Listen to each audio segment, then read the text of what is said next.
So, without further ado, we're going to welcome to the stage the authors of the book Becoming Naturally You and Leah's Raw Food Feast, if I can get it right. And they are a dynamic duo. They've been married for no shorter than 15 years. So, we've got some experts in the building. I lie. Yeah, what, 15 years? Are we not feeling that? And you know what? 15 years marriage. You know, I don't want to make it sound like we're talking about prison or something like that. 15 years. It's fantastic. It's something to celebrate. So we're going to welcome them to the stage, and then shortly after we'll be opening it up to the audience to have a panel and a Q&A and a discussion about some of the points raised by Leah and Jeremy. So please make them feel very warm and welcome as they come up to really open up their hearts about well, what's it about? About marriage and people in relationships. Marriage and people in relationships. So please, can you give them a round of applause?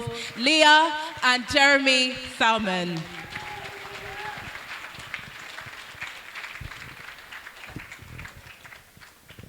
Greetings, family. How are you all doing?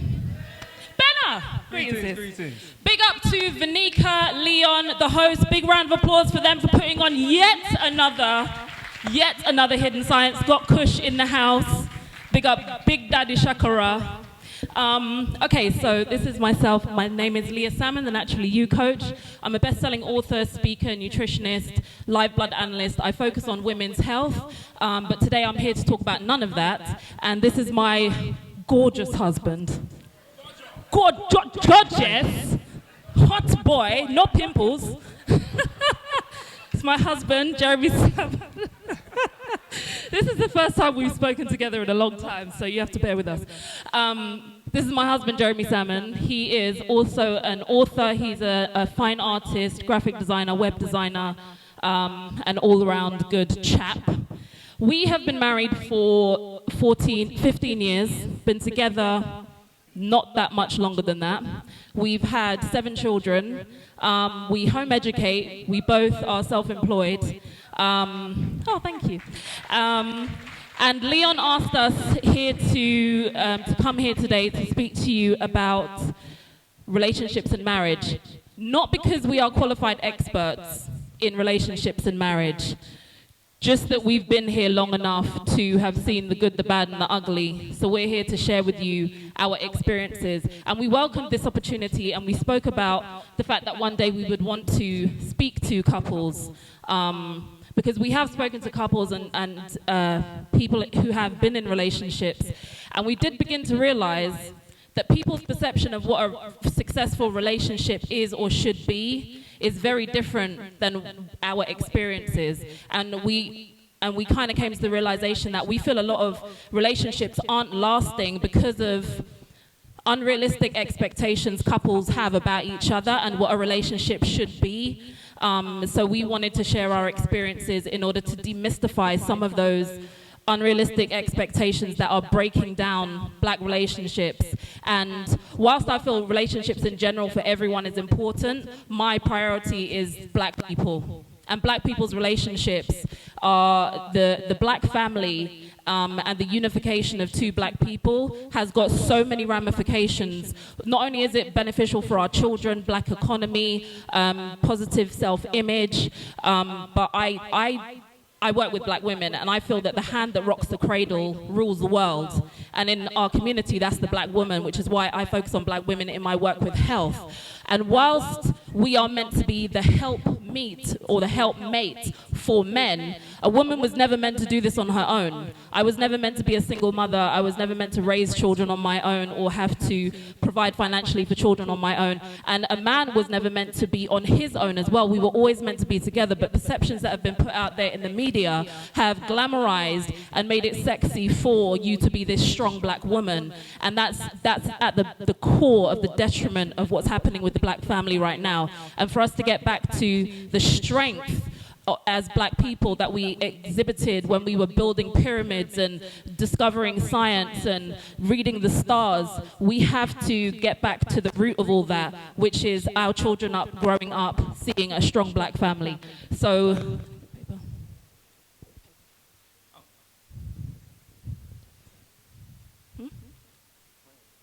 Your one. That's right, darling. That one. It's the same thing. Yep. So I was like, there we go. Just having a moment there. Okay, so I'm going to ask my husband some questions to get his perspective on relationships, and then he's going to ask me some questions. And then, like the host said, we're going to open it up for you all to ask us questions and us to have a discussion on it. So, lovely husband. Yes. Sorry, can everyone hear me? I'm not used to this mic.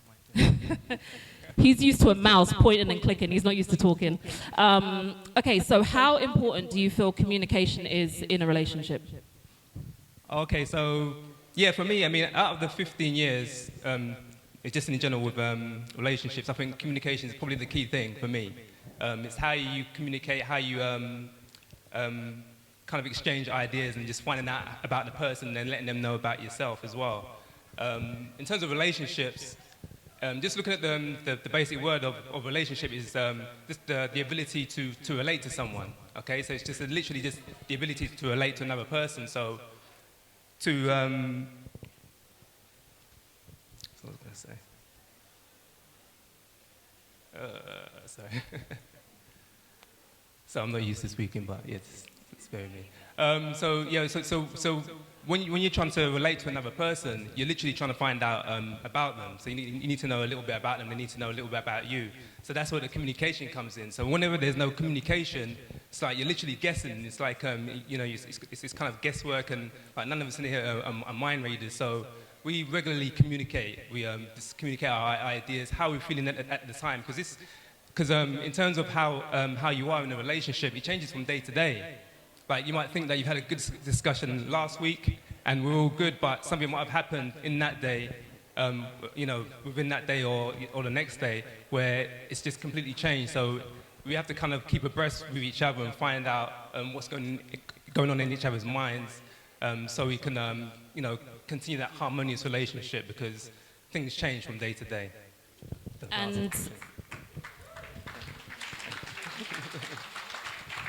And how do you think couples can resolve conflicts? Firstly, do you think conflicts are a bad thing in a relationship? And secondly, how can couples resolve conflicts in a relationship?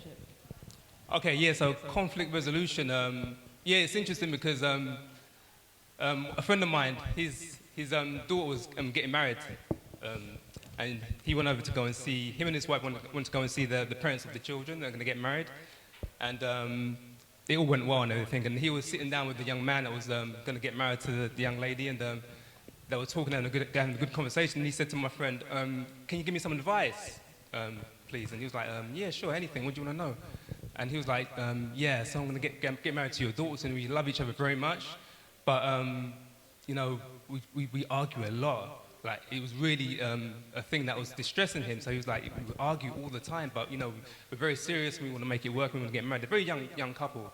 So his advice to him was, don't worry. Like, it's normal to disagree. And I think just that bit of information for him just like took the whole weight off his shoulders. Like, especially with young people, they think, if you have a disagreement in a relationship, it's like everything mash up. Do you know what I'm saying? It's like relationship done. We've had an argument. We can't get along. But it's just a disagreement. Everyone in this room is different. Like, we haven't got the same opinions. We haven't got the same views and things like that. So, there's going to be disagreements. It's going to happen. It's, we're not the same in here. So it's just how you deal with those disagreements and making sure they don't build up into arguments. Because arguments are built on confusion. And that's the worst thing you want to be in a relationship is confused. So that's why I was talking about the communication. If you're speaking to your spouse or your partner, and this spans out throughout everything, dealing with everyone. So it could be your parents, it could be your children, it could be your co-workers, it could be strangers. Do you know what I'm saying? So the same things that apply when speaking to your spouse or partner or husband or wife will apply to anyone. So, what are some of the things that we do? Okay, so no, it's all good. It's all good. But it can come as a shock, because I remember when we first, we first started dating and stuff, and you know, everything was good, and you go through that whole honeymoon period when everything's good. Everyone, you know, you're trying to impress them, they're impressing you. They're laughing at your rubbish jokes, and they're laughing at your rubbish jokes, and it's all good. It's, you know, it's like a dream kind of fantasy world, but the reality hits when you have that first disagreement. And you have that first argument, and it's going to happen. Do you know what I'm saying? It's going to happen, and like I say, it's how you deal with it. How we dealt with it. Well, first of all, rolling back some years, I remember when we had an argument, and I was just like, this is not going anywhere. Like you know, first of all, like don't shout at me. Do you know what I'm saying? It's like I'm really aggy. We were shouting and screaming. I'm really aggy. I'm just as aggy. We were shouting and screaming at each other like you do, and I was like, this is not working. You know, we got to figure out another way of doing this. Okay, so one of the things we implemented was first of all, try not to speak about it. Vex.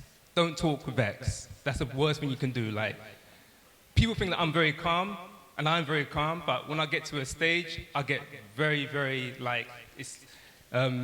It's just like no, you know, no reason is going to come out. You know, nothing sensible is going to come out of your mouth. So what I do, personally, I'll just go for a walk. I'm like, you know, babe, I'm sorry, I'm just going to go for a walk. So I'll go for a walk, and and she does, you know, whatever she's going to do, and then we come back in the evening, most of the time, and we set up a calm environment. So we'll have a dimly lit room, maybe candles, maybe meditation music. One of us will go and get some tea. That would be like the peace offering. We'll give tea to each other, so we'll sit down and we'll drink tea. And then we'll just discuss. And at that point, you're working from your higher self. Back then, when you're vexed, you're working from your lower self, and you're going to say and do stupid stuff that you're going to regret, and it's not worth it, because when you do that stuff, it's hard to take it back. You know what I'm saying? So those are kind of some of the things that we implement. And sometimes in the first sitting, it might not even work out in the first sitting. You might go away with the same bad feelings, and then you just got to try it again. You know what I'm saying? Until it gets resolved. And it seems and it works. It does work for us. Like I said, it might not be the first sitting. And another thing what we do as well, that we decided on 100% that we will not argue or disagree or be vexed or angry in front of the children. Like, never. And we haven't done that in 15 years. Yeah. So yeah, that's some of the stuff that we do. And do you have any other advice for couples, like single couples or single people, even before they get into a relationship? Oh, okay. Yeah, single people, I would say don't let people badger you for being single. Because I remember what it was like. People saying, why are you not married? You know, you're a young man. You're not getting any younger. Why, you know. People like to badger you. Like you have to be in a relationship, but you know, do it when you're ready. You know, do it when you're ready. If you're going to spend, if you're serious about what you want for yourself, it's a long-term thing. So it can't just be with any person. So, you know, don't let people badger you into doing that. A big thing for me, I was going to say for brothers, but I think it applies to everyone. No one had to say sorry. It's a big one, because like we're all very proud people. You know, when you have an argument or a disagreement, and you really think about it, and you can see your error in the situation, it's very, very important to communicate that with the other person. I think it really helps. And for me, it was a bit of a game changer as well. And it's quite liberating as well, because like when you've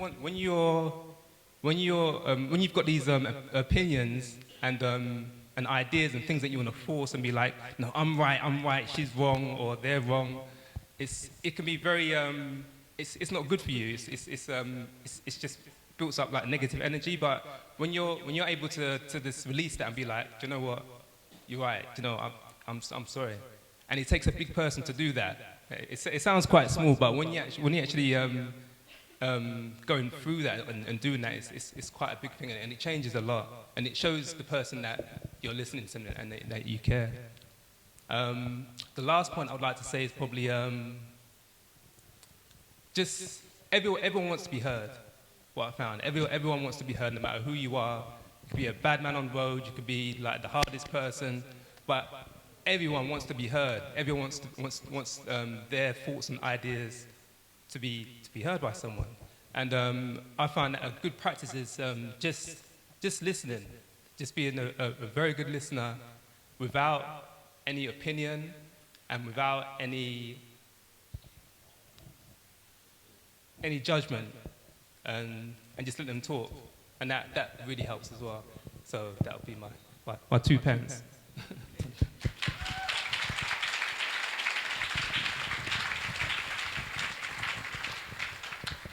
Okay, some questions from my lovely wife. Okay, so what did our first 8 years of marriage teach you? Okay, so I grew up in a kind of typical broken home. There was domestic violence. Dad didn't stay around very long. And it took 8 years. And I'll also say this, when I first got married, and this caused a bit of this was a bit of a shock to my husband, and we had to talk through this. I didn't realize I loved my husband until we had been married 2 years. And a lot of people do say that, like Christian ministers, I've even heard, and marriage counselors and all those kind of people will say, when you first get married to someone, you don't really realize you're definitely in love until you've made that commitment and you've gone through a number of experiences with that person. We love the idea of being in a lifelong partnership with this person. We love the potential we see in that person as our husband, the person that's going to support us, the person that's going to raise our children with us. But I know personally, and I've, again, heard this from other couples as well, that I didn't realize I loved him until we had been together for some time. Now, I wouldn't recommend this to my children or anyone else, but my husband and I were only together for a year before we got married. Was it even a year? Yeah, it was about a year. In fact, I think we started going out in March. Then... But we knew each other for years. We did know each other. We knew each other for about 4 years, and we talked on and off. But we started dating around March, and we got married in November. And I got pregnant. I was 3 months pregnant when we got married. And with Soyagwan. And we've been married 14 years. Now, this is not the path I would recommend, but I'm a Nwapian, and our teacher, Dr. Malaka Ziyok, has spoken about soulmates.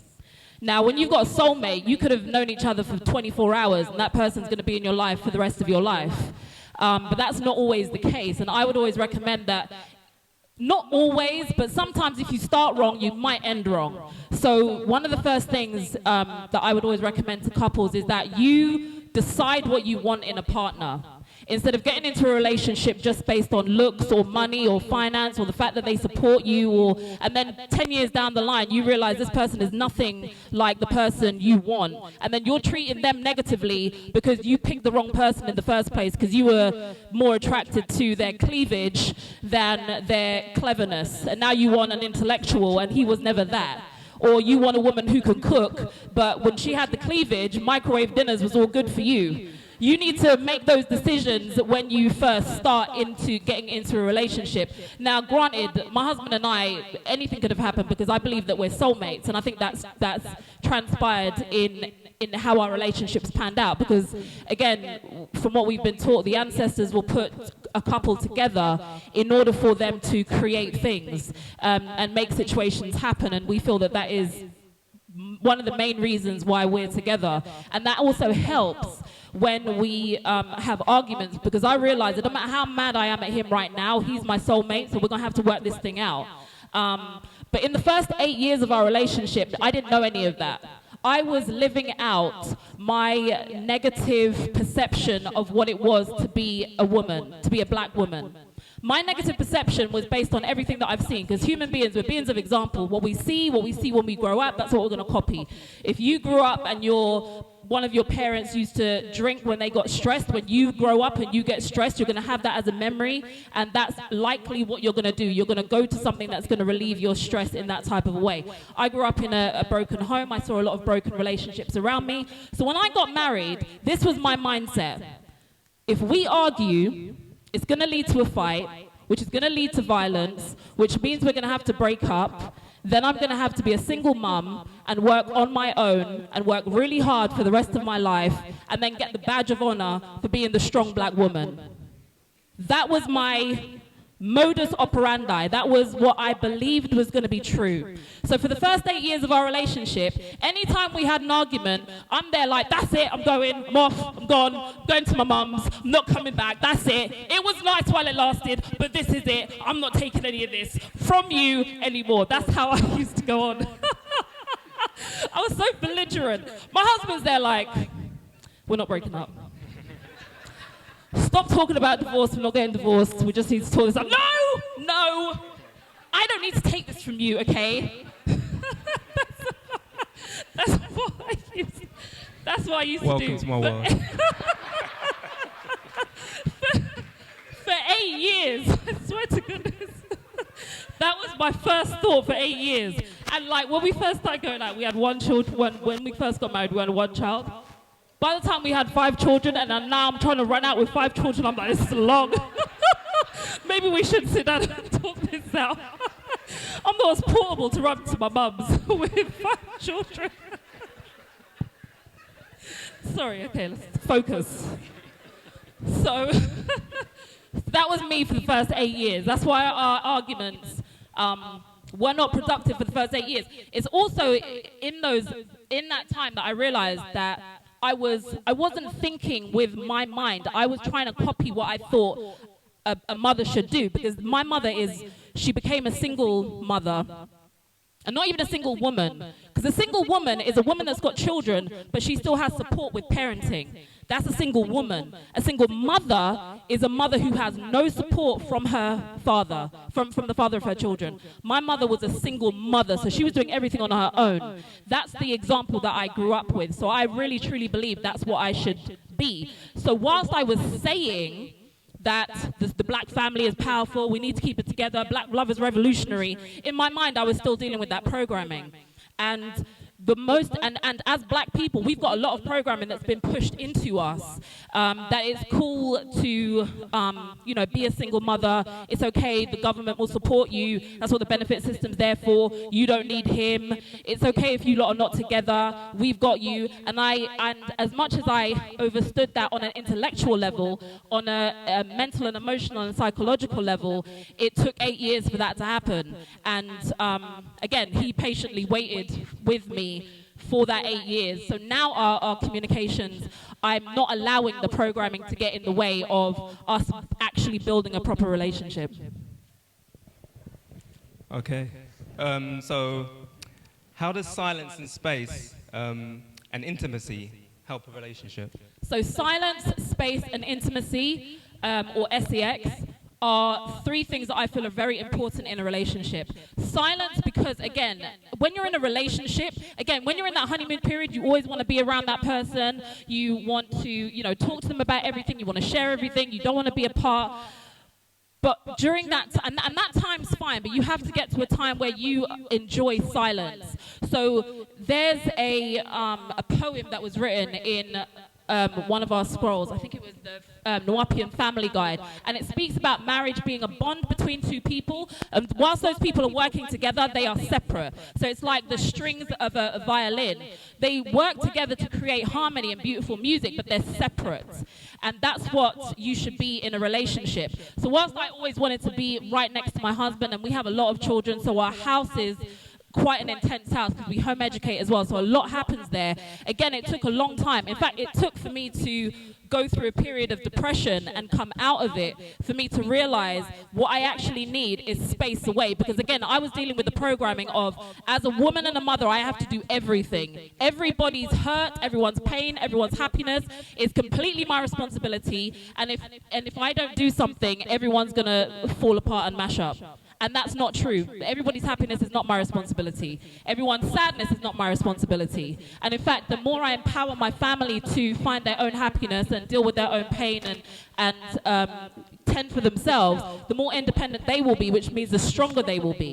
And again, it took a long time for me to recognize that I needed space for myself. So the same way when you get on an airplane, they say you put your life jacket on first before you try and help anyone else. I didn't even know where my life jacket was, much less know to put it on so that I could be stronger for everyone else. So having that silence and having that space away and making sure I did take myself away from the rest of the family was very important change, because it strengthened me so that I could come back and be a better mother to my children and a better wife to my husband. The intimacy. Now, sex is very important in a relationship. It's not the only thing that's important in a relationship, but it is very important in a relationship.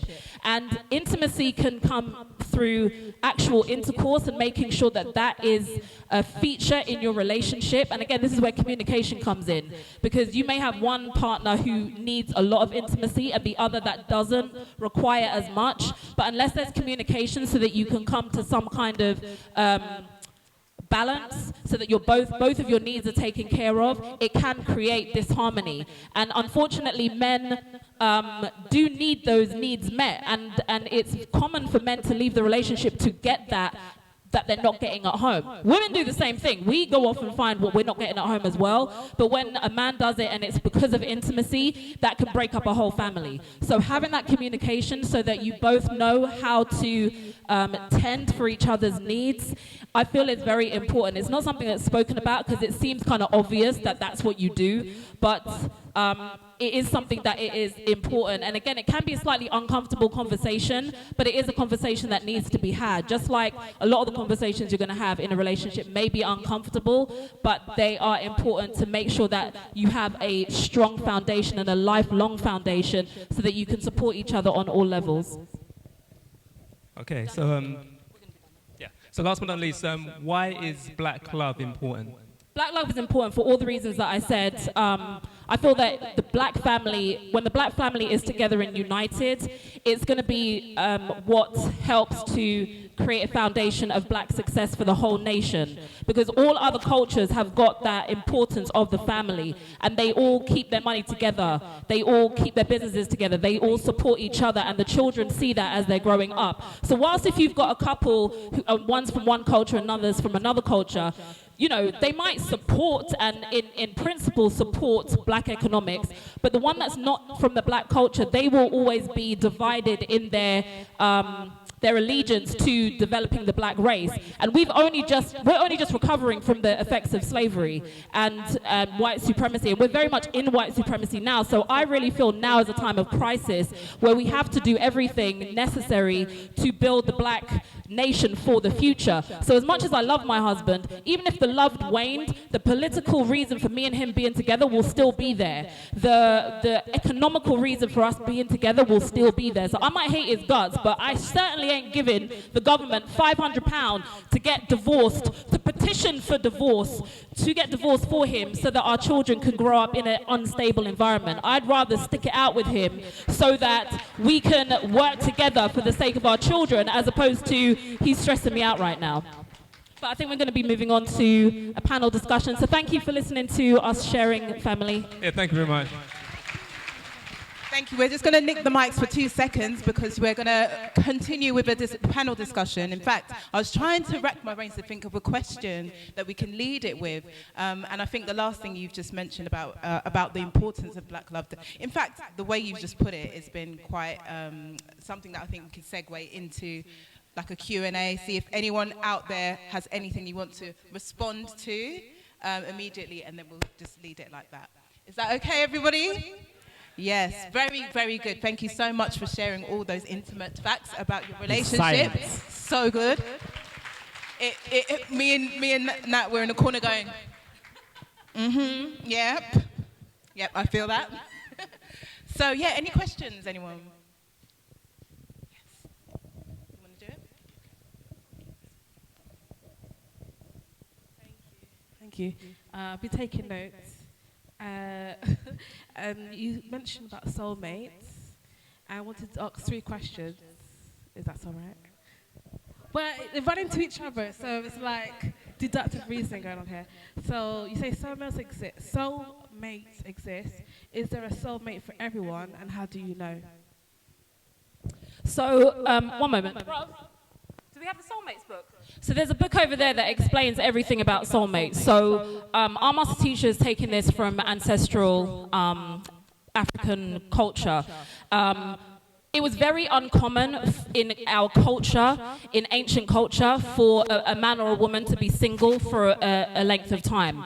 Culturally, you would expect to get married, whereas in this society, it's acceptable to be single. And I'm not saying it's not acceptable to be single, but it wasn't, we've taken on somebody else's culture because we live here and in America. But if you go back home, if you go to India, if you go to the Aboriginal communities, if you go to the East Indian communities, if you go to Africa, like it's not, you wouldn't think I'm going to grow up and never have children or never get married.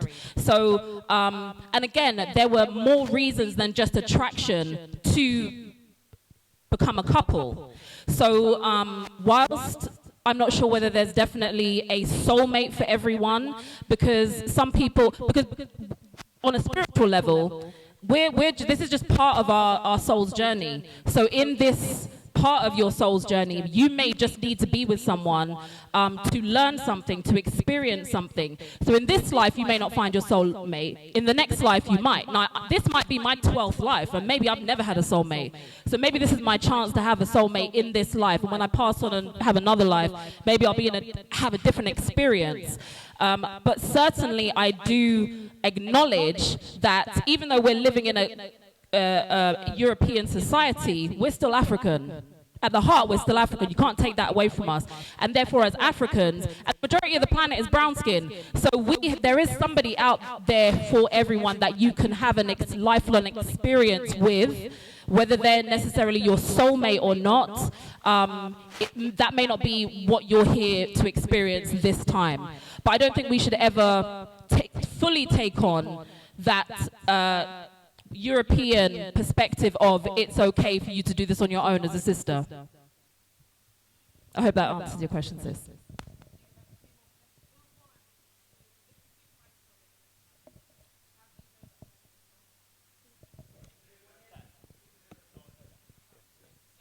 My last follow-on question is, okay, in this lifetime you might want to learn about love and marriage and all that stuff. How do you know that person that you may be dating or seeing is actually your soulmate? Like, how do you know? Okay, so I can only sort of tell you from my experience. Or with me, is like, well, first of all, well, kind of growing up as a teenager, you know, did the whole dated thing, you know, going to clubs like as we all do. And I remember I was about 25 years old, about 24, 25, when I consciously said to myself, I've had enough of that. I've had enough of this, like, girlfriend, boyfriend thing. I'm looking for a wife now. I wouldn't say it out, you know, to, you know, scare off dates and stuff. I want a wife. Marry me. Yeah, but it was in the back of my head. So with that in my head, and I'm going on dates still. I'm still, you know, going out and, you know, and dates, courting and stuff. And it's all in the questions that you ask. One thing, you have to make sure you're asking the right questions. Like my wife was saying, if your whole view is like, you know, family, black economics, you know, black empowerment, black love, if that's in your mind, you're going to want a like-minded person. So I'm speaking to people, you know, my dates. Then I'm thinking to myself, are they on the same page as me? First of all, and then second of all, it's hard to explain, but it's just a feeling that you have. Because I remember, like I said before, we knew each other for years. And then I'd moved to her neck of the woods. I moved to like Northwest London, and I was working there. So I called up. I was like, "Yeah, I'm in Northwest, so we should meet up and, you know, and hang out and stuff." Yeah, you know. No, it was all, you know, above board. It was all legit. So, you know, we linked up when we spoke, and I've heard couples speak about this before. You know, long married couples, and I would say how, when you have that when you have that discussion, it just goes on for hours. Like, we were talking for hours, for ages. You know, I think it was like, I got there like to your house at like about 10 or something, and I left at like 6 in the morning because we was talking the whole night, and it was just effortless. It was just harmonious discussion. And I remember we was talking, and in my mind I'm thinking to myself, why are we not together? And I said it out loud by mistake. I was like, why are we not together? And up to today, she's like, she runs me for like, is that how you ask me out? Kind of thing. I say, yeah, ask that sister. But that was my experience. So, you know, it just felt right. And when we was talking, she was just on the same page as me. So married those two together, they kind of, and that was it. And plus the cooking as well. Because I was young and I was just starting my business. So I had an office and I'd go to the office early in the morning and I'd leave really late at night because I'm really trying to make my design company work. And then one day she walked from my house all the way to my office. It was quite a distance. It was in the same kind of neighborhood. She walked down and she'd made me like homemade food, homemade juice. Yes, like no, seriously, sisters. And I speak to brothers as well. They're like, the way to a brother's heart, it's true. It's through his stomach. But but it was just the care and consideration. That was the thing that I never saw before. Like she really cared about me. You know, it's just a natural care and consideration. And one of the things that our master teacher as well, Dr. Malakazi York, the author of this book, he says, because of we've overused the word love a lot. Like, you know, we say, oh, I love my car, I love my shoes. It's like it doesn't have a meaning anymore. So he was like, okay, let's go back to caring again. Learn to care. Do you know what I'm saying? So it's just, you know, go back to basics now. Because like my wife was saying, like as a people, we've gone through so much trauma over so many years. You know what I'm saying? It's like, and we've been told for hundreds of years that we're nothing, like we're the worst. You know what I'm saying? And it's gonna take a toll on our mental health. Even from, you know, it happened like so many years ago, which is not really that many years ago. 2019, it still affects us now. And that's another thing that we've got to realize when going into relationships, that, you know, we're all a part of each other's healing as well. You know what I'm saying? So, yeah, sorry. Hope that answers the question. And just quickly, from this book, Soulmates, it says, a soulmate is not someone you find. Soulmates are drawn towards each other by nature to produce more supreme beings. Soulmates are born to become one. That is the natural rules of nature at work. Yeah. That's what I'm saying. Even when we have arguments, I'm like, oh, darn it, I need to stay with this guy. Because it always just manages to work itself out. And you'll begin to realize that everything that you've been through with someone and you're still together, and it's not because of just lust or just because he has money or she can support you in certain ways. There's something that you can't explain that's keeping you together, especially when you are together, brilliant things happen. So even our hosts, they're not just a couple, like they're a power couple. Do you know what I mean? The people, the sister and brother that do Black History Studies, they are a power couple. Dean Okai and Iola are a power couple. They're not just coming together and going on dates. They're coming together and making very big, very important things happen that are changing people's lives. When you find someone like that, you cannot let little silly disagreements, them not flushing the toilet, her burning your food, you can't let them little things get in the way of you two staying together, because that is a power relationship. And if you are in a power relationship, you're empowering the whole community. So it's almost a duty to make sure that that works above and beyond anything petty that could break it up. Shout out to Amanoa and Sister Nurai at the back there. Yeah, they're coming together, building things. We see them there. Yeah? Sorry. Is there time for any more? Hi, yeah. I think we need to be very mindful in relation to when we talk about Africa, because Africa's got many different countries and many different traditions.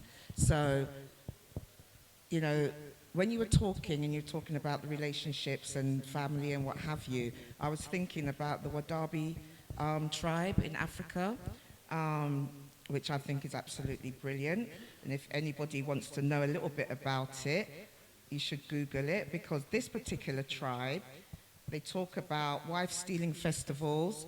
They talk about the Wadabi tribe men put on a spectacular show to impress the tribe's women who can take them as their husband. They put on a mating dance in the hope of stealing another man's husband, but the women have all the power. The tribe's women can have sex with whoever they want before they are married and have numerous husbands.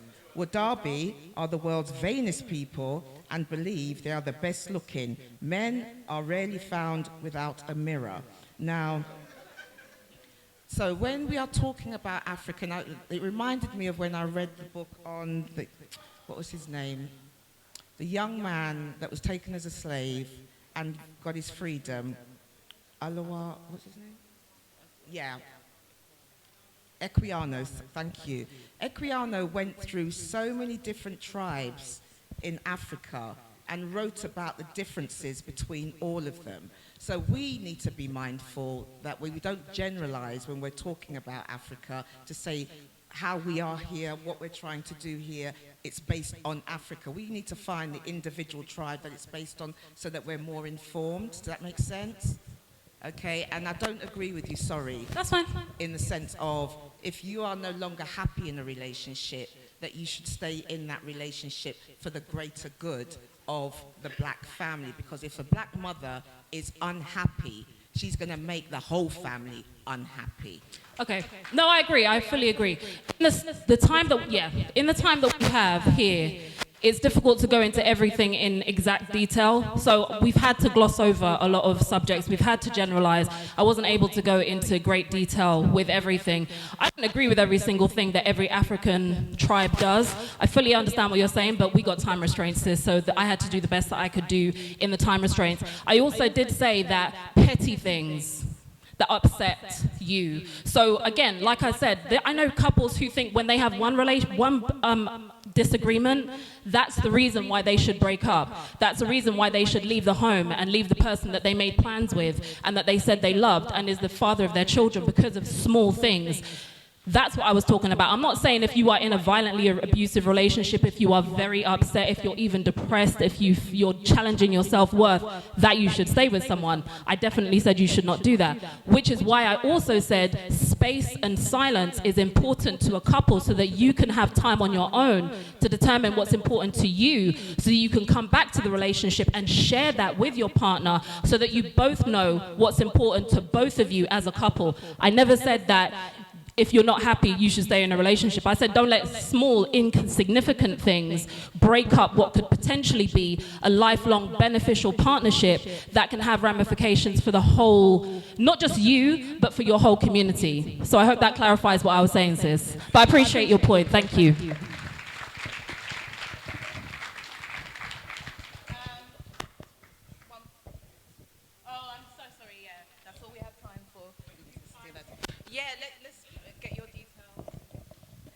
Yes, you can find me on Leah Salmon on Facebook, Twitter, Instagram, The Naturally You Coach, or thenaturallyyoucoach.com. And you can find me, Jeremy Salmon. My design company is WeDesign.media, and I'm an author as well. I've got a children's book called Round and Round, and that's mybaobablearning.com. Thank you very much. Thank you so much. Can we Please rise them up. Jeremy and Leah Salmon. Beautiful. Thank you so much. My name's Leah Salmon. And Jeremy Salmon. Okay, and what was your role here today at the event? So we were doing a talk on how to make a successful black marriage.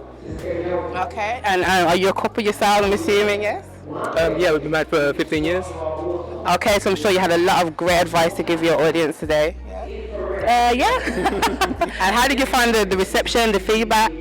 Yeah, we got some good feedback. I mean, we're not, like we told the audience, we're not experts in relationships, but we've been married for 15 years. So we were more sharing from our experiences of the good, the bad, and more trying to kind of dispel some of the myths that a lot of couples have about what makes a successful relationship. And one of the things we focused on specifically was communication, and the fact that a lot of couples feel that if you have one disagreement, you argue too much, that is the reason for you to break up. Whereas we were trying to share that, you know, disagreements are natural. It's just the way that you conflict resolve that can make sure you don't end a good thing just because of not being able to communicate with your partner. Definitely, definitely. So general advice for couples coming up, like you said, you know, not giving up after like a particular argument. Anything particular for men? If you're single, just know what you want. really, because a lot of people going out there, and they don't know what they want, and if you don't know what you want, you're gonna end up with kind of anything. So, so yeah, know exactly what you want, and what you've got to give to a relationship as well. And knowing how to declare that and explain that. All right. Thank you very much anyway. It's been wonderful. I was actually, I was lucky enough to hear the talk. I took down some notes, definitely. So hopefully I can come back to you. So good news in the future. That'd be great. Well done.